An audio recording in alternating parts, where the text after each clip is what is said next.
Well, there we go. We've managed to make it all the way through our All Things Bright and Beautiful song.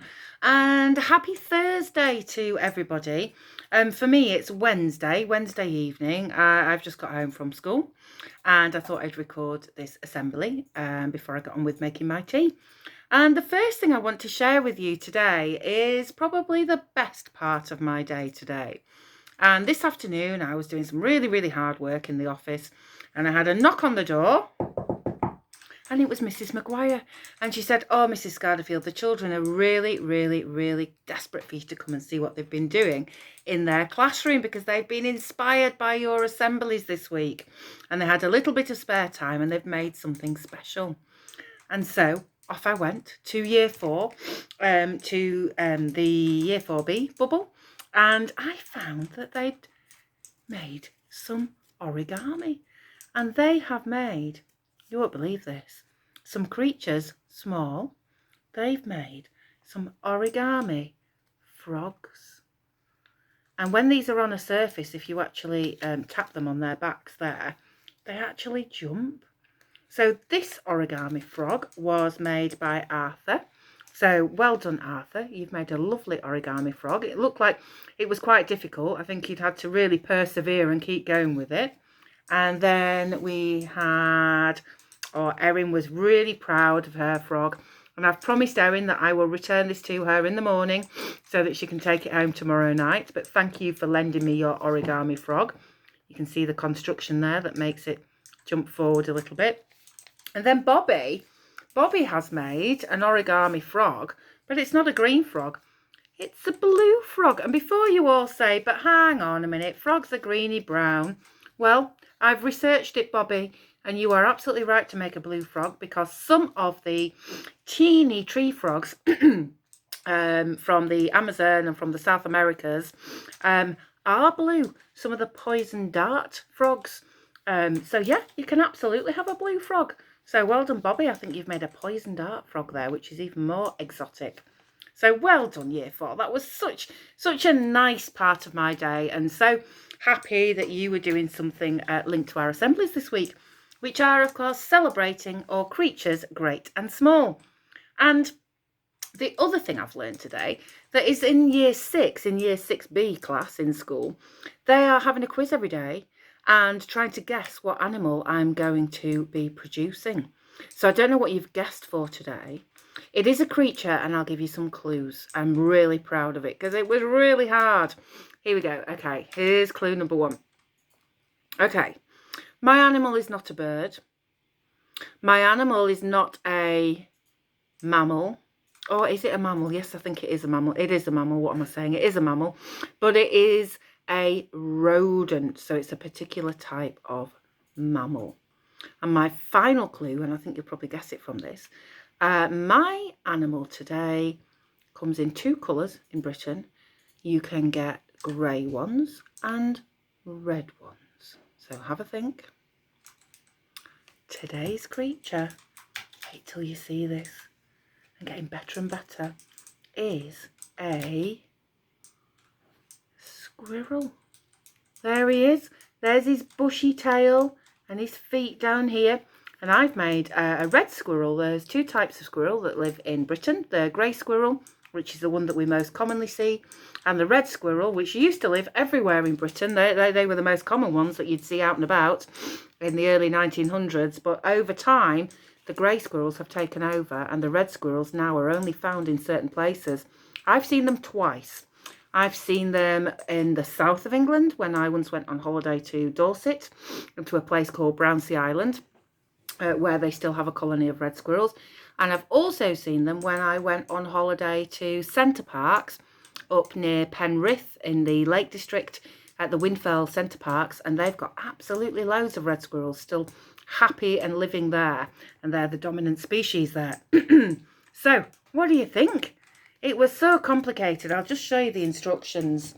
I had to really puzzle and I had to really persevere to make my squirrel. Shall I show you the first one I made? Because I had to do it twice. This is just to prove to you that things don't always go right on your first attempt. And rather than getting all cross and frustrated, you just have to have another go calmly and patiently.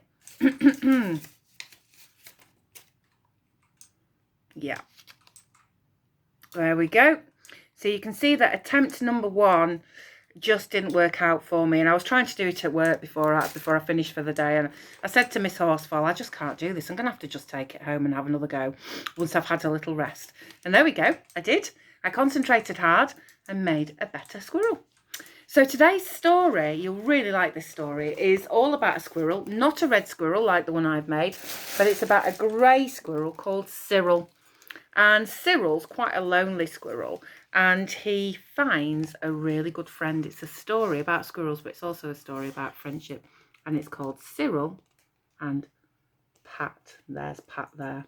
A story of friendship between squirrels, or is it? You'll have to wait and see. Lake Park had only one squirrel, all alone and sad. Poor Cyril. There he is. He's the only squirrel in the park. Until the morning he met Pat, his new best friend, a big, grey... I wonder who Pat is. A big, grey... squirrel, said Cyril, just like me. Here's Pat. Looks like a squirrel. It's grey like Cyril, but check out that tail, children. I'm not sure that Pat is a squirrel. I think Pat might be a... You've guessed it. Oh, but Cyril's so pleased to find Pat.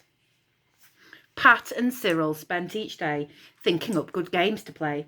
They liked to put on puppet shows and test how fast a skateboard goes. Their favourite games were hide and seek and one that they called pigeon sneak. There they are, playing their games, sneaking up on pigeons and having a great time. Oh, I wonder if Cyril's going to realise who Pat really is. Boo! They both shouted at the pigeons. Oh, Cyril, said the pigeon, can't you see that your friend Rat is not like you? Your friends are... Pigeon doesn't think they can be friends together. My friend's a real joker, said Cyril. And there they are, look, holding their tummies because they're laughing so much. Cyril doesn't mind what Pat is. At lunchtime, when the ducks were fed, Pat jumped in and took some bread. Oh, Cyril, said the duck, can't you see that your friend Pat is not like you? Your friend's a brilliant sharer, said Cyril. And there they are, look, sharing scraps from the bin. Oh, the other animals don't seem too pleased. And when they both got chased by Slim, Slim's a dog, together they outwitted him. Oh, Cyril, said Slim, can't you see that your friend Pat is not like you? Your friend's a clever squirrel. You can't catch us, Slim, shouted Cyril. Having a great time together. Pat tried to learn to earn a treat like Cyril could by looking sweet. But no one threw a treat for Pat. Oof, Mum, I've seen a great big... I'm sure you all said the word. Okay. Rat! Oh, she said it out loud. Rat, said Cyril, holding his peanut in a wondering manner. He's just realised that he might not be the same as his friend. Oh, Cyril, can't you see that your friend Pat is nothing but a dirty rat? Oh, Cyril, can't you see that your friend Pat is nothing but a thieving rat? Oh, Cyril, can't you see it? Facts are facts. Squirrels can't be friends with rats. Cyril, now back on his own, tried to play their games alone. But when he tried to outrun Slim, things didn't go so well for him. Past the pond and down the slide, no time for him to try and hide. Cyril ran out of the park, into the city and into the dark. Oh, Cyril. There he is, look, Cyril the squirrel with his long bushy tail. He must feel really afraid being there on his own. All alone and scared, poor Cyril. Oh, I've missed a page. Just a minute. There we go. Not quite alone, you stupid squirrel. Not so brave without that rat. Oh, it's Slim from the park. The ones that they teased when they were in there when he was playing with his friend Pat. Ahem. Do you mean me? Said Pat from out of the darkness. Look at Pat with all the rats. Down the alley, scaring Slim. Oh, so he stood up for his friend. Pat stood up for his friend Cyril. Lake Park still has only one squirrel, but he is not alone. Now Cyril lives there with a large grey rat, his brave and clever best friend, Pat. What a lovely picture to finish that story. So there we go, a story of friendship, a story of squirrels, and a story of squirrels and rats, because actually they are from the same family, they're just a little bit different. And we talk a lot about that in school, don't we? About how it's great to be different, we're all unique, and you can be friends with anyone you please, even if they don't look like you or don't do the same things as you. You can be their friend. And that's the message of today's story, Cyril and Pat. Have a great Thursday, everybody, and I'll see you for Friday's assembly. Bye for now.